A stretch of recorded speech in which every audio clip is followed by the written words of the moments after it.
questions you have in the chat box, and we will answer these at the end of the session. Without further delay, I'm excited to hand over to Dominic and Joe, who are going to tell us about preparing test takers for success with preparation resources for every learning style. Thank you, Dom. Thank you, Joe. Over to you. Thank you, Charlie, and welcome everyone from wherever you're joining. I hope you're well and keeping well today. So as Charlie has said, this webinar is recorded and will be available on our YouTube channel, and we are posting out a certificate for course attendees and a virtual goodie bag, as many of you will know who have attended previous webinars. So what we're going to go through today in addressing this particular question about learner needing and preparing for assessment is we're going to take an example of PTE Academic, which is one of our key assessments to help people study abroad and skilled migrants to move abroad. And then we're going to go through some examples and look at some of our particular resources and think about and show you and demonstrate how Pearson apply some of those thinking in terms of design principles and learning design in helping learners prepare for their test and catering for different learner needs. So in preparing for an assessment, I suppose one of the key principles of what we need to do in preparation is to help succeed through a number of benchmarks. The first one is obviously to address any progress in areas of weakness, to help learners know when they are ready to take the test so that they feel as prepared as possible, and then to help learners to achieve the score that they need. And there are the principal goals in which we design our preparation resources to support learners. So at Pearson, when we're thinking about how do we consider what is the best preparation resources to develop and prepare for learners, we take a number of points of consideration. Format, certainly, in terms of digital versus print. Of course, there's a massive drive towards digital in the modern world, and particularly no more so than this year, particularly with the COVID impact. But we do recognise that learners do like to prepare for tests using print resources as well. So it's striking a balance between that and making sure that we have the right level of print digital resources and to engage with people in the right way. Another aspect is in terms of collaboration. How much do we want the teacher to play a part versus how much do we want to support learners in their self-directed learning? Increasingly, we know, particularly at this time of isolation, with many test takers, they need a lot of self-directed support because they can't always access that classroom environment. Or where we do have a virtual digital classroom environment, it's making sure that we have the right product and the right tools available to them to help them learn in the best and effective method. The other thing is in terms of balance, the balance of the content itself. So very much mindful of the fact that, you know, there's a lot more video enabled content that we're using to support learners, but it's striking a balance between the time they have available, what's the best form of auditory or visual aid to help them through that learning journey, and also, you know, cognizant of things like the time they have available and how many learning hours that they need to build their learning. And so it's trying to strike a balance between an integration of these different types of content to deliver the message. The amount of context required is quite important. So with respect to some of our English assessments is how much do they need, for example, scaffolded English learning support, or how much can we promote a particular form of English like academic English versus more general English to support their learning. And then it's the intensity of the content as well.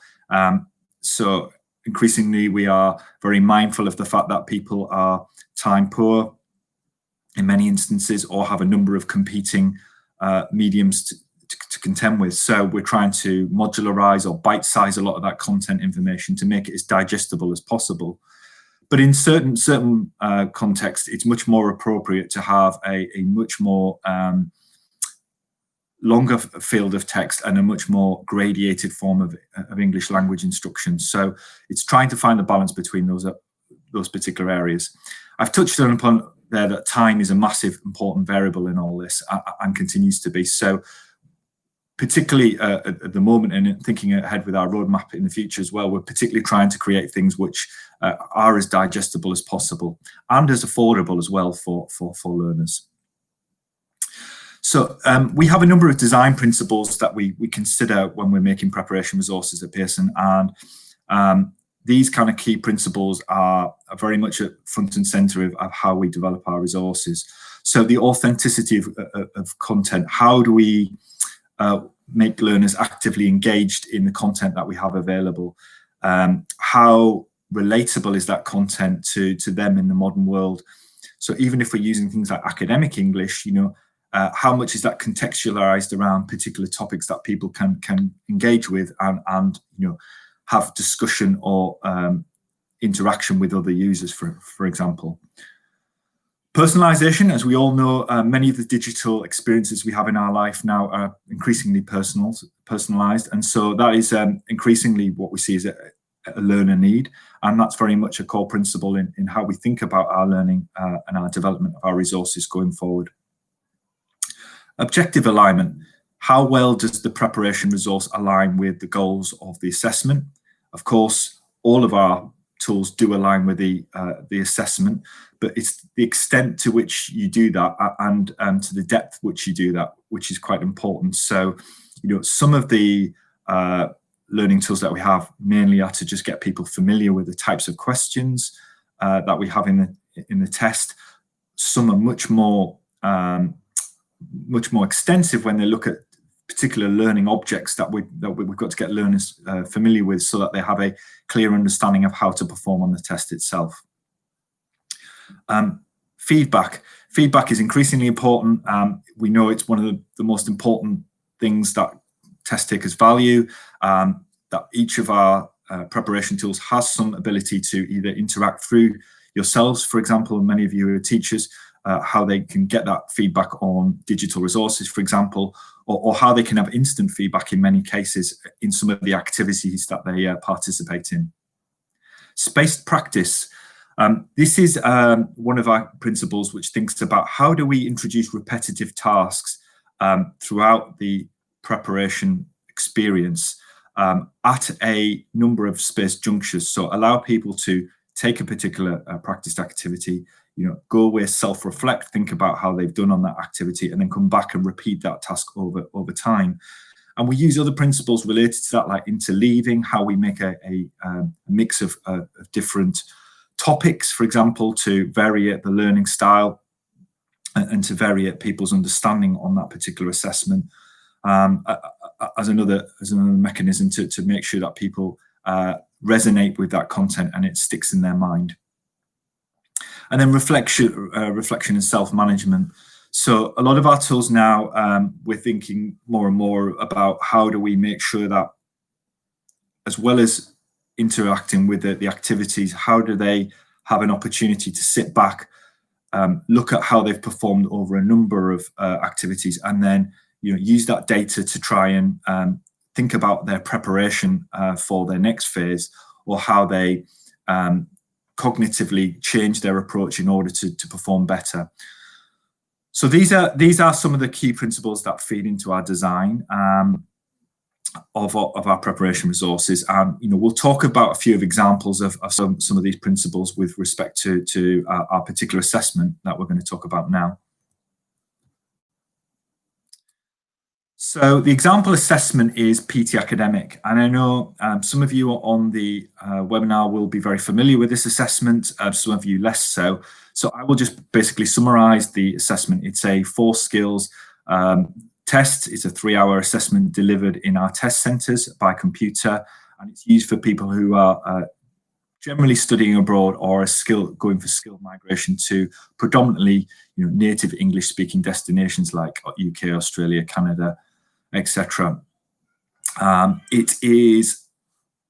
Content is very much based in authentic items. So we take content from various sources with an academic context and interweave that into our content item bank, so that people can find a lot of that content relatable. So it can be on, you know, different topics like the environment. It can be in relation to economics and GDP, and science and a wide variety of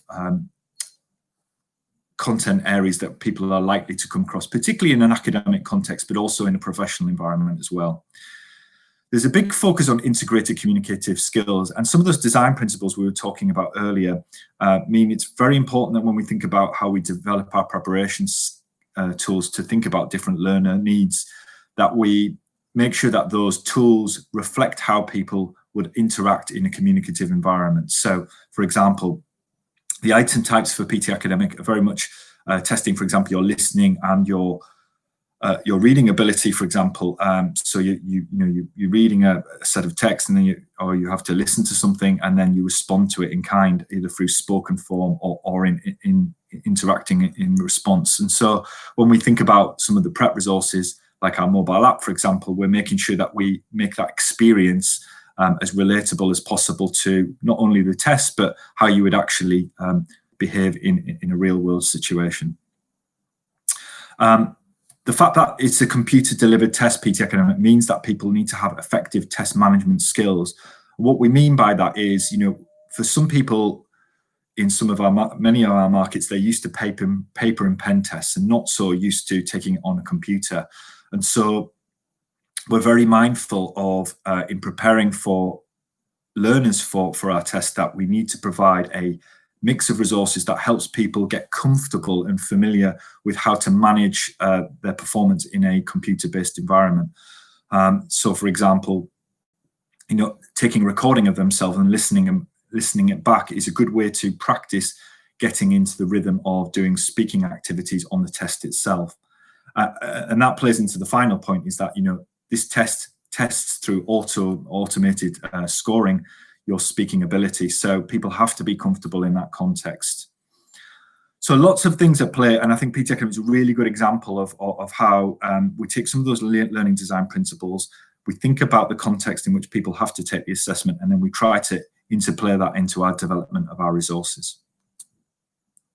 And for PTE Academic, we have a number of resources available, and we're building out that all the time. I'm not going to go through every one of these in turn, because my colleague Joe's going to talk through some of those as well. But I think one of the ways that we frame preparation and we think about preparation at Pearson is really two core activities: familiarization, making sure that you're comfortable with what the test is, how the test is scored, what are the ways that the different question types or the item types, and how you attempt those, making sure people are comfortable with what the environment will be like taking a test, all of those things that we term familiarization. And then pure practice, how do you improve your performance through repetitive learning and teaching, where there are gaps in your English language ability, do we help learners to kind of bridge those gaps and make sure that they then get up to speed with taking those item type questions again as well. So we see we have resources which deal purely with familiarization. We have some that deal with purely practice, and then we have a set of resources that kind of overlap over the two areas. And we think that's really important to provide a good blend and mix according to the needs of our learners. So I just want to give a couple of examples before I hand over to my colleague Joe, who's going to talk in some of the resources more in depth. But one good example is our PTE Academic practice app that we have available. So this is really targeted at people before they take the test, or those are purely taking self-directed study. And it's really designed, it's really, as in the previous slide, it overlaps in that area of familiarization and practice together. It's particularly useful for people who are time poor. I find it hard to find blocks of time to sit down with a book, for example, or take a long course, either digital or in-person course, and need something on the go, something that's going to help them just get up to speed with the test, and then do some light practice to get them really familiar and comfortable with the test itself. And so for many of you who are preparation centres or learning centres, language centres, you can recommend this as a resource for people who take PTE Academic. It's completely free as well. And it's really good for visual and auditory learners. So, people who don't want to as I say, go through long periods of text or scaffolded text and just need something, on the fly, which is quick, digestible, and really gets them up to speed. And the core elements of the features within that preparation resource are, bite-sized information on the test, real Q&A breakdown of what the test is, how it's scored, what are the key question types, how long you have for each section, all of those key information parts which are important to know from the off. There's also a study planner, and we talked about in the learning design principles earlier that personalization is really important to our learners, and increasingly so as resources move on.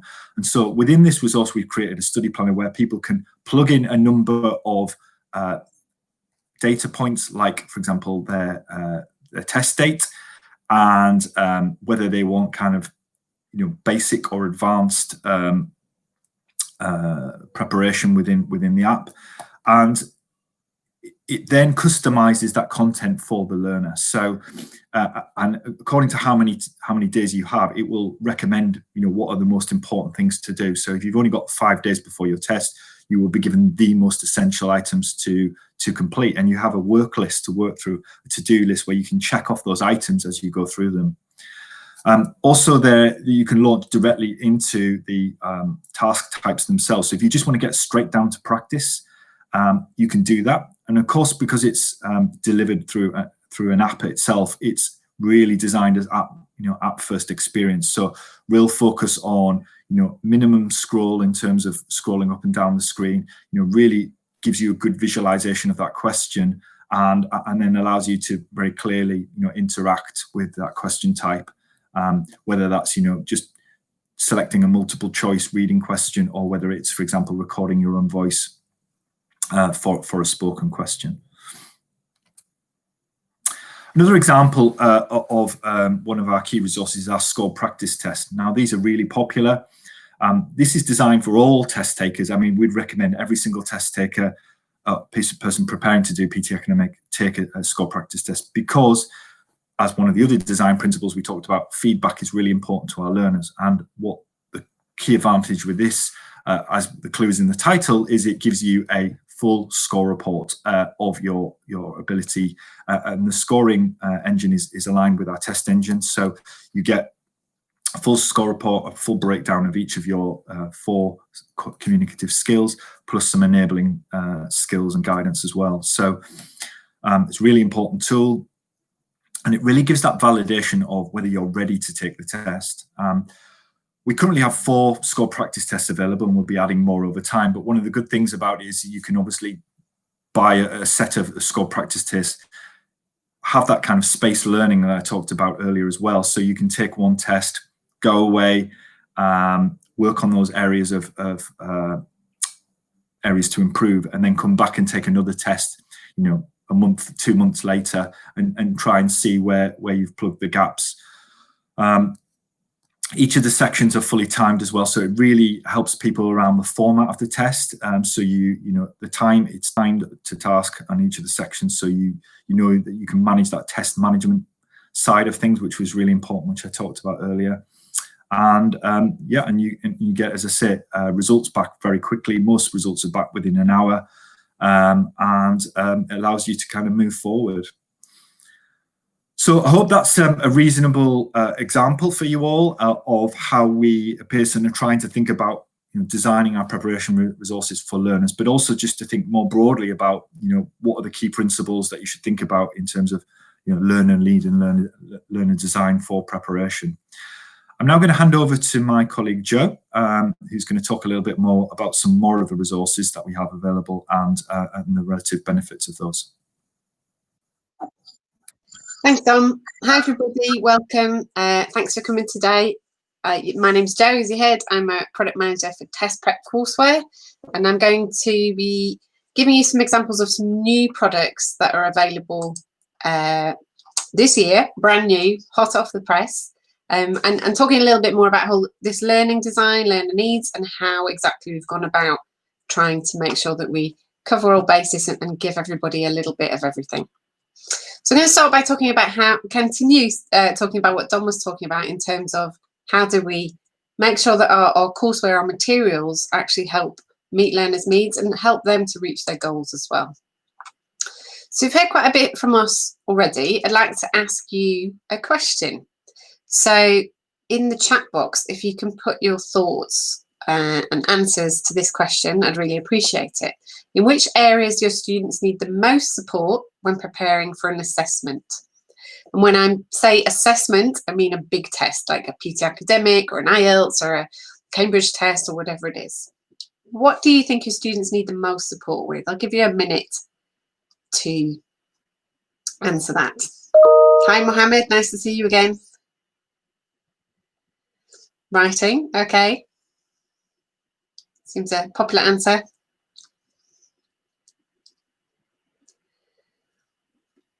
Resources, okay.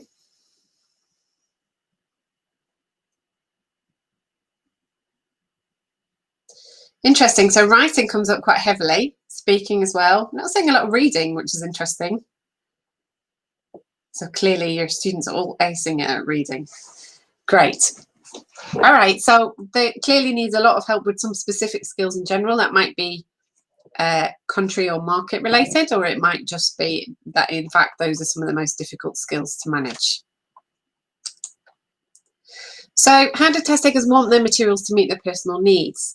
We do a lot of research here at Pearson before we start creating any kinds of materials into what our test takers and our teachers think in terms of what they need, in terms of things that will help them, extra support that we can give them, all that kind of thing. So these are not all of the main points, but there's some of the important ones that I've picked out for you today. And these are some of the things that test takers continually tell us that they really want us to focus on. So they need materials that they can make flexible to them. I think Dom mentioned this as well. Things where they can take the bits that they need, leave the bits that they don't, manage it within their own time, all of that. That really, really, especially for something like PTE Academic, where people are usually working as well or already studying, they need something that they can make purposed to their needs. And it's something that helps them identify their strengths and areas of weakness as well. This is not an innate talent that everybody has, and we need sometimes to learn how to do this. So they need some support with that in material as well. They need to help on reflecting on and assessing that progress as they go through, and also to learn independently. Some people may have only ever learned in the classroom setting or with a teacher, and then find that they have to self-study for an assessment like PTE Academic, and it can be quite daunting. They might need some help with that. They need help, sometimes direction as to what to study, how much to study, how often to study, or maybe not. Maybe they want to decide it themselves. They might need help how to create a study plan that works for them. And interestingly, they've asked us as well quite a lot what not to do in the test. It's not only, test preparation is not only about what you should do, what you need to do for the task type, what you need to do to get a good score. Sometimes you need to know what not to do as well. And I'll come back to this later when I look at our videos that I'm going to show you on today. They want to know about how to manage computer-based testing. And as you'll see from what I'm going to show you later on, this is a really vital part of all the new test prep that we're developing.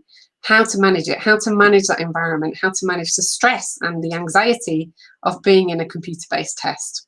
And also, they want to know how to stay motivated. It can be really difficult to study for these tests, especially if you're doing it on your own. So they need that extra push to really keep them going all the way through. So these are the things that we've heard from test takers and that we're trying to build into our new products that we're making. So again, the learning design of PTA test prep, these are the things from those things that test takers have told us. These are some of the things that we've pulled out. Again, there's more than this, but these are some of the main ones that I've highlighted for you today. So lots of different things there that we need to focus on. I'll just let you look at those for a second. And of course, the student is always at the center, always in the middle of everything that we do. So in order to illustrate some of these points, I'd like to show you two products today that are brand new, both coming in December 2020. And the first one is the official guide to PTE Academic. This is a new edition of an existing title. And anybody who knows the current edition, you're going to see that it is quite different to the one that exists already. So it's brand new. Like I said, it launches in a couple of weeks, beginning of December, it will be available. It's been quite revamped. It has a brand new design. We've kept a lot of all the good stuff that was in there. So anybody who has used the guide and knows it we've kept all the good guidance, but we've improved it as well. We've put some new stuff in. We've put some really helpful, really specific guidance for test takers and teachers. It's been written by PTE experts and reviewed by teachers all over the world. I think we had a total of 35 to 40 teachers reviewing the content for this. So it's had a lot of input from people like yourselves as well. Really getting it down to the core of what test takers and teachers want and need. It's shorter than the old edition. It's more engaging, a bit more user-friendly. And it's blended and print as well. So you can get print packages, digital packages, completely digital with ebooks. And in the new year, we'll have a print and digital combo package available as well, if that's something that you're interested in. We have a test taker version and a teacher version, which is also new. There was only a test taker version previously. And like I said, it includes a book or an ebook. It has digital resources online, a whole wealth of stuff, and an online practice bank as well. So how was it designed?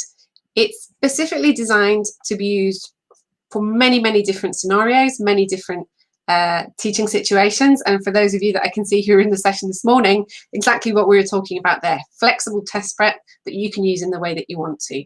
So it does offer familiarization and a real deep dive into those task types. So test takers and teachers can get familiar with how they work, what they need to do, what to expect in the test. But we've also worked really hard to include in this edition a lot of tips on managing that computer-based test environment and really making sure that people are ready for the test when they get there, not only the task types and things they have to do. We've included a lot of things to support students and teachers with tools for skill development. So this is either for skill development, your speaking, writing, reading or listening, but also 21st century skills. Again, if you were, I know some of you are in the session this morning, those 21st century skills that you need to be able to do these 4 skills development tests. Provide practical strategies and guidance. There's a lot of extra information in this edition, and also a lot of checkpoints where teachers and test takers can go in, self-evaluate, do checklists, check if they're ready to go to the next step in their test prep. So let's take a little look at the book. I'm just going to share my screen, 1 second.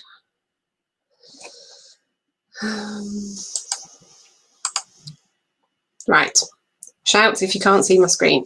If you can, don't. Right, so this is the official guide, the test taker version. I'm not going to show you the whole book, but I'm just going to go through a couple of bits to show you some of the things that are really relevant to what I was just talking about.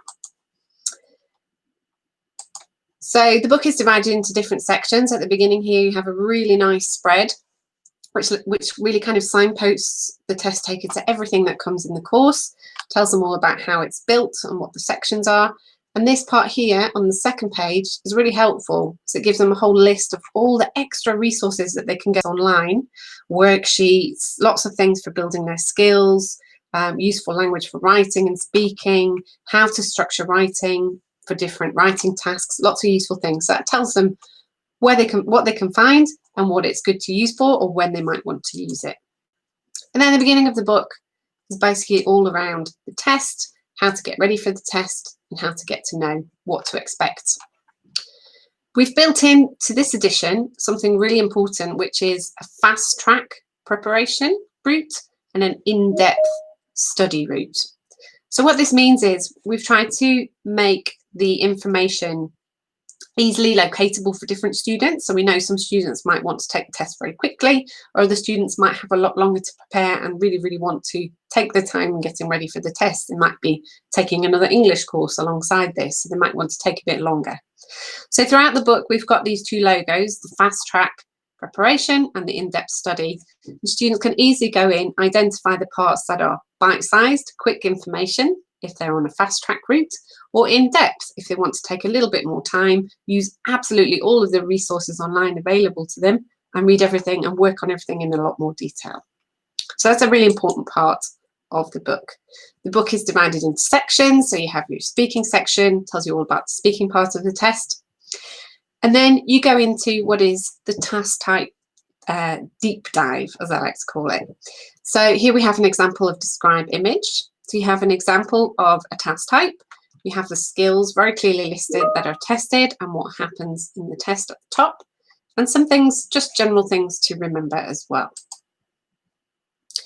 Then we have here our in-depth symbol, as I mentioned, and our fast track symbol. And these are two different views of this task type in the test. So one is before the test, some real helpful strategies and things here, practice tips, things to look out for, language that you can be working on, lots of useful information for things you can do to prepare for this task in the test. How is it scored? A little bit of information. But if you want to go the fast track route, you can actually go to, during a test, what happens and what do I need to do?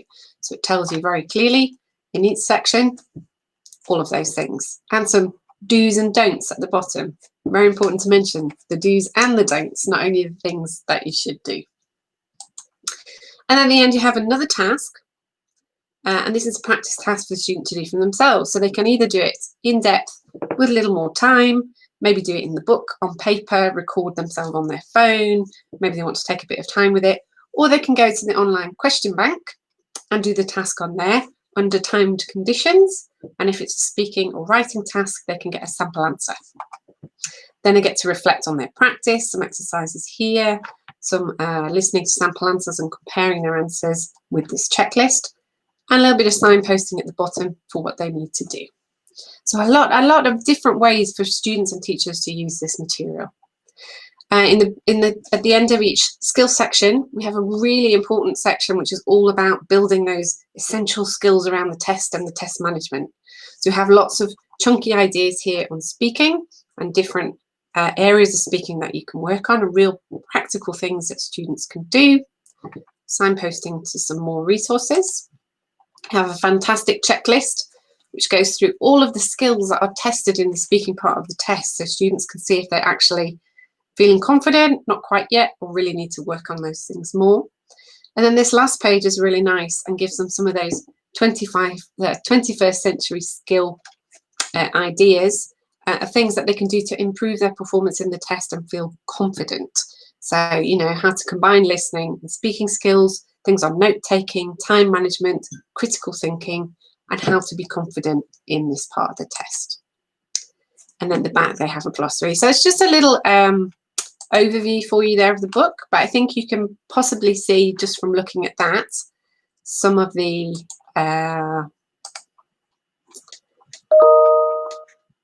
oh, don't know where my slides have gone. Here we are. Sorry, technological problem there. You can possibly some of the ways that we've built in all of these learning design elements that Dominic and I have been talking about. These are some of the digital resources that come with the guide. So you have lots and lots of chunky things there. You can see I won't walk through all of them. You can see them for yourself. If you get the video at the end, you can take a look as well. But lots of things for teachers and test takers that they can both use. Along with the book and the digital resources, you get a practice bank with this edition of the guide. It has 300 brand new authentic tasks in. They're only available with the guide. Can't get them anywhere else. They're not scored as in a practice test, but they do give you feedback in terms of correct, incorrect answers, model answers that you can check your own responses against. And next year they'll be coming at a results area as well, so you can see your progression and how you're doing. And there's a teacher grade book for the teacher version, so that you can assign things. You can assign the bank to a class, assign assignments, and check how your students are doing. So it's a really nice way to practice. A lot of activities in there, and also all of those practice tasks that come in the book come here in the bank, so you can see them in the book and then practice them in the bank if you want to. Animated videos, and this is where I'm coming back to talking about showing the don'ts as well as the do's. This is something that test takers really talk about a lot. So these are specifically designed to be used either in the classroom, online, as self-study. They can be used in lots of different ways. And there's one video per task type, so there's 20 in total, 20 task types. Each one focuses on the common mistakes to avoid in each task type. So rather than going down the route of, here's your nice video, here's what you do in the task, we went the other way and talked about the things that maybe you don't want to do in the task type and try to avoid. So it's really quite a different view. At the same time, Students hear good examples and not so great examples of way to give responses or way to approach the tasks. And they get a lot of explanations as to why, and then they get some counter examples as well. So if they hear a not so good answer, then they will hear a better answer afterwards so that they compare what the difference is. So really, really in-depth and useful, and lots of extra guidance on tips on the skills that they need to master in order to do each task type. So that's enough of me talking. I'm going to show you a little bit of one of these videos. I probably won't show you the whole thing because it's quite long, but I'll show you a couple of minutes so you can tell me what you think. Please do put your comments in the chat box afterwards, or any questions that you have for later.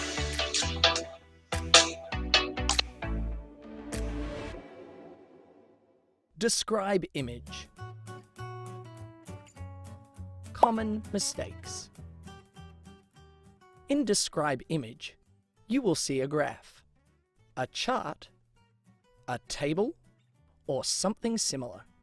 You will have 25 seconds for preparation. Then, you will speak about the image for 40 seconds. In describe image tasks, what are some common mistakes to avoid? Giving unfocused descriptions and giving ineffective conclusions and summaries. Let's look at these in more detail. Common mistake 1. Unfocused descriptions.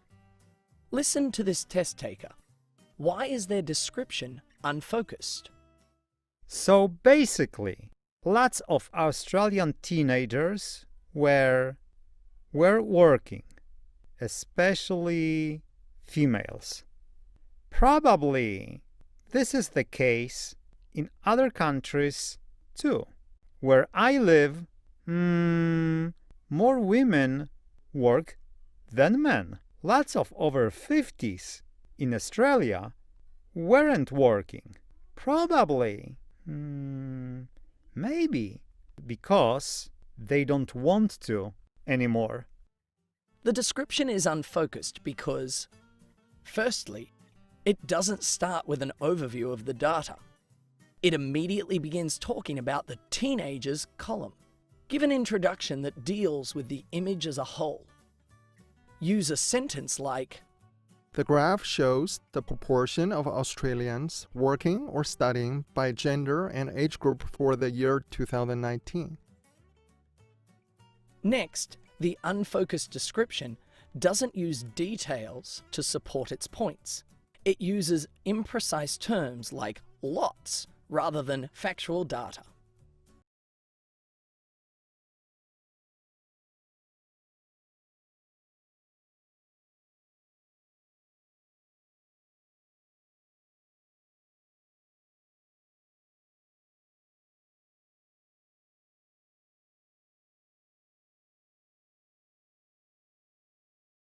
Your microphone on mute, I'm afraid.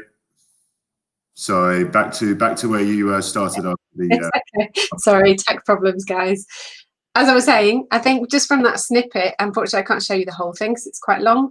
But just from that snippet, you can see what I was saying about these examples, counter examples, the good and the bad, but also the explanation as to why, so that students really get a complete picture. And as with the rest of the materials in this product, we're trying to make it really engaging, really applying to the learning style. So when there's audio, you get to read it as well. There's always something visual that you can see to kind of back up what the voiceover is saying. Lots and lots of learning style and learning design in there too. So that's the official guide, and I'm going to whip through really quickly another project that we have coming out in December. This is the Peta Academic English Booster. This is for test takers only, and this is an online course that will be available very, very soon. So here's a little description of it. Basically, it is a self-study project, and it's something that students will take if they want to get familiar with the test, improve their abilities for taking the test, but also build their confidence with their skills at the same time. So it's not only familiarization with the test, it's also building their vocabulary and their grammar and their language skills in general, so that they can be really confident when they get to take the test. So PTE Academic English Booster is, as I said, it's self-led. Again, it has authentic PTA academic test practice. So everything is mirroring the kinds of examples of tasks that you would get in the real test. You get to learn about all the task types, track your progress, understand and see how your skills are developing, and think about how you can improve as you go. You can get guided practice to help you with every task, and you get everything done in a timed setting. How have we made this personalized so that students can make this really, really personalized to what they need, not just a course that, here it is, this is how you do it, start to finish. We've really tried to make something here that students can build into something that is useful for what they need. So it's available at the moment at B1 and B2 levels. It has task practice, as I said, but it also has scaffolded skill building. So it has really careful steps that take students through the skills that they need in order to be successful.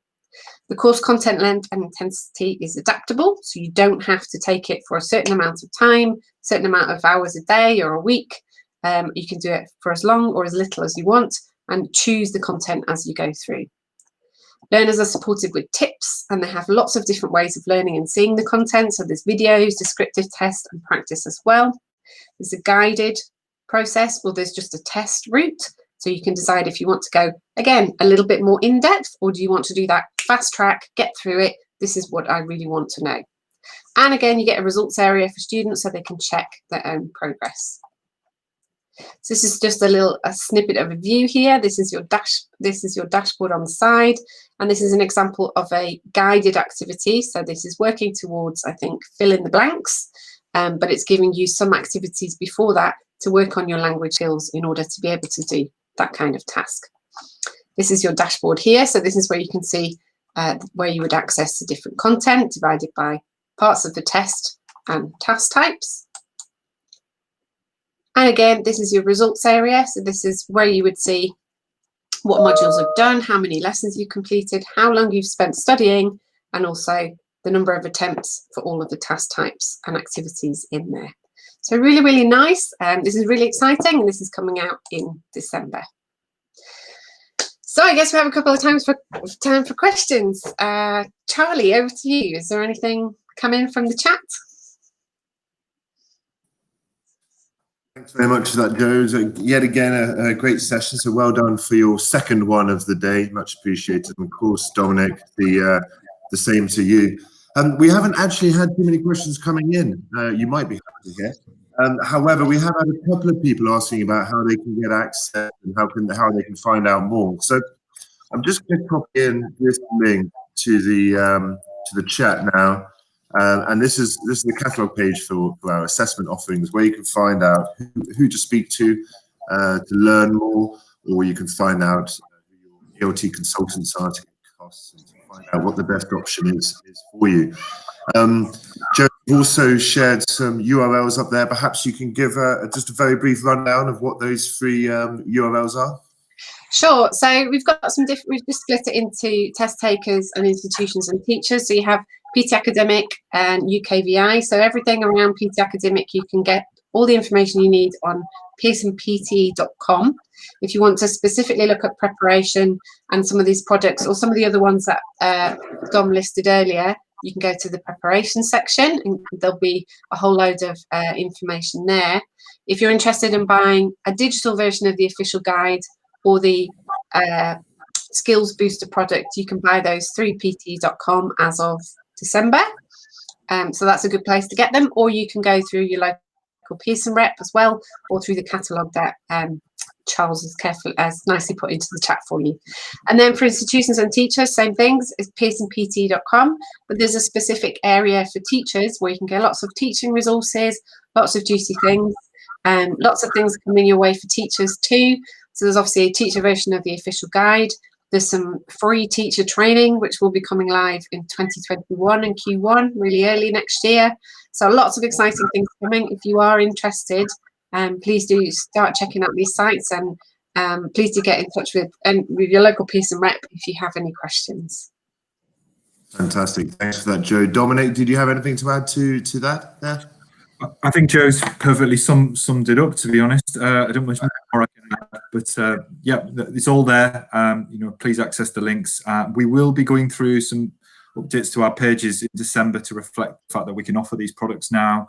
And you'll also be able to, or test takers will be able to buy these things in bundles as well, at good kind of discounted prices. So please check it out. Good stuff. Thanks very much. Well, look, Joe and Dominic, thank you so much for putting those slides together and presenting. And also thank you, Rochelle, for moderating the chat. Thank you to all of you attendees for joining us today for another Pearson English webinar.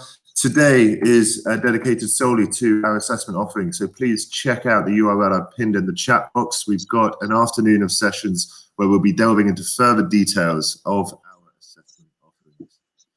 Certificates will be sent out and a recording will be uploaded to our YouTube channel.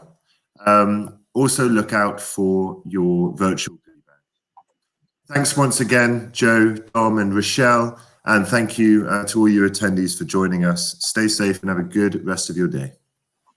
Thanks, everybody.